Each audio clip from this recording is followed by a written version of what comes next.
A vitória é dos perseverantes. Eu quero aqui então falar um pouco sobre isso porque nós, seres humanos normais, temos uma tendência tremenda, terrível, de desistirmos no meio do caminho, diante de coisas que nós propomos a fazer. E se você tem uma certa idade como a minha, você já vai aí identificar várias coisas que ao longo da vida você propôs fazer e até começou a fazer, mas não terminou. Por quê? Porque nós temos essa tendência que ela não é muito boa para a nossa vida. A vitória é dos perseverantes. A Bíblia diz que melhor coisa é chegar no fim do que no começo, né? O fim das coisas é mais importante do que o começo delas, porque só no final de alguma coisa que você realmente pode tirar a conclusão se foi bem ou ruim, se você conseguiu, se não conseguiu. E então, em se tratando de resultado, somente no final você pode ter um bom resultado ou um resultado ruim. De maneira que nós já começamos tantas coisas, seja fazer um curso, e aí no meio do caminho a gente desiste, seja começar e assumir um novo estilo de vida e de repente lá no meio do caminho a gente desiste. E enfim, o ruim é quando a gente investe em alguma coisa que tem a ver com o nosso futuro, que vai marcar o nosso futuro, e a gente para no meio do caminho e para por relaxo, para por preguiça, né? Para por adversidades, e aí quando acorda para a vida, quando se desperta e quer retomar, já é tarde demais. E eu queria linkar isso à volta de Jesus, à vida com Deus, porque a Bíblia diz em Mateus 24 que aquele que perseverar até o fim, esse será salvo. A Bíblia fala de uma salvação que é conquistada, não é salvação que é comprada, mas conquistada por meio da perseverança. É claro que a salvação é de graça, a salvação teve um custo de Jesus na cruz e o nosso trabalho é só de receber essa salvação. Mas permanecer nessa salvação exige uma perseverança da nossa parte. Por isso que o apóstolo Paulo, ele termina o final da sua vida dizendo: combati o bom combate, acabei a carreira, guardei a fé, desde agora a coroa da vida está esperando por mim, não somente a mim, mas aqueles que amarem a vinda do Senhor. Ele fala duas coisas interessantes aqui: combati o bom combate, acabei a carreira, guardei a fé. Fala que ele perseverou. Paulo chegou um momento em que ele disse assim: olha, assim também eu persevero nessa caminhada, subjugo meu corpo e reduzo a servidão, para que pregando aos outros eu não venha a ser reprovado. Paulo teve o cuidado de perseverar, porque ele não queria ser reprovado. Uma outra coisa que ajudou Paulo, que motivou Paulo a perseverar firme até o fim, foi a coroa da vinda. A coroa que Jesus tinha para ele, ele tinha consciência disso, uma coroa que estava esperando por ele no final da sua vida, porque ele amava a vinda. A vinda de quem? A vinda de Jesus. Ele destaca isso. Essa coroa espera não somente por mim, mas a todos quantos amarem a sua vinda.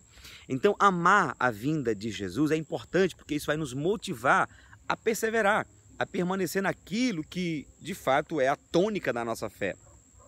Nós não temos uma fé simplesmente para viver uma religião.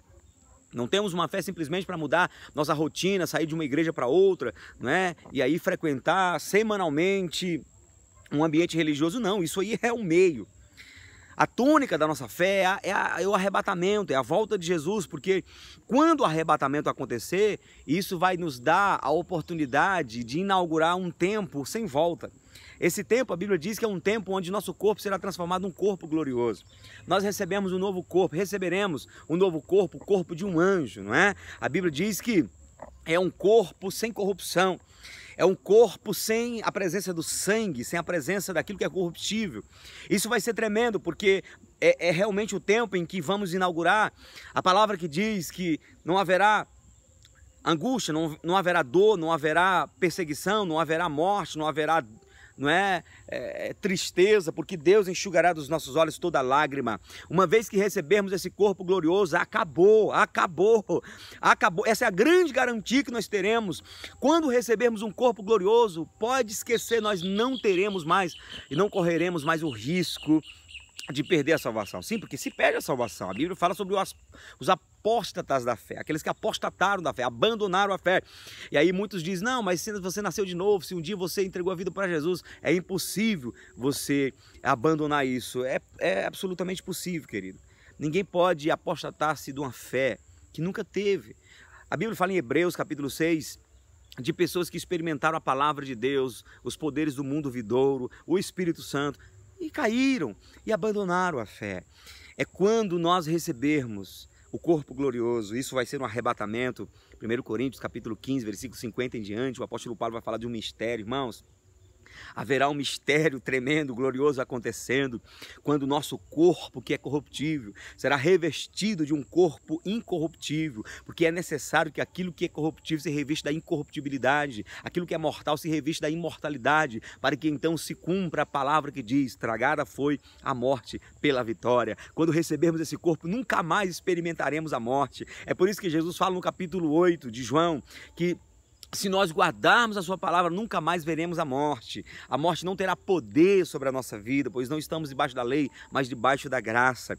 Então, meu querido e minha querida, eu estou aqui passando rapidamente para dizer: persevere. Chegar até o fim nessa caminhada é a coisa mais importante para a nossa vida. Jesus fala de 10 virgens, 5 prudentes e 5 imprudentes. Todas eram virgens, todas faziam parte da igreja. Mas somente 5 tiveram a preocupação de se manterem firmes com as lamparinas cheias de azeite. Quando o noivo chegou, elas subiram com o noivo. Mas, de última hora, as que estavam com as lamparinas vazias, elas foram tentar encher de última hora, perderam a oportunidade. Então é importante que a gente persevere na caminhada. Entregou a vida para Jesus? Fique firme. O diabo vai tentar desviar você da igreja, tentar tirar você fora, fazer você pecar para você perder a motivação, a alegria da salvação, e aí fazer você voltar para o mundo. Por quê? Porque ele quer te pegar fora do reino. O diabo quer que o arrebatamento, quando acontecer, você esteja fora da igreja para você não subir. É isso que ele quer. Então, se você um dia entregou a vida para Jesus, está fora do reino de Deus, está desviado da fé, você está, na verdade, tragado, aprisionado pelo demônio, pelo espírito maligno, que tudo que ele quer é isso.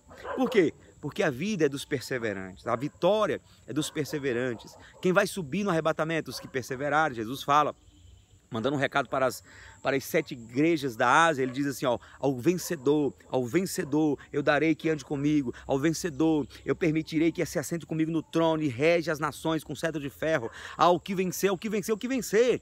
Então vai subir no arrebatamento o que vencer, e o apóstolo Paulo diz que é até o fim,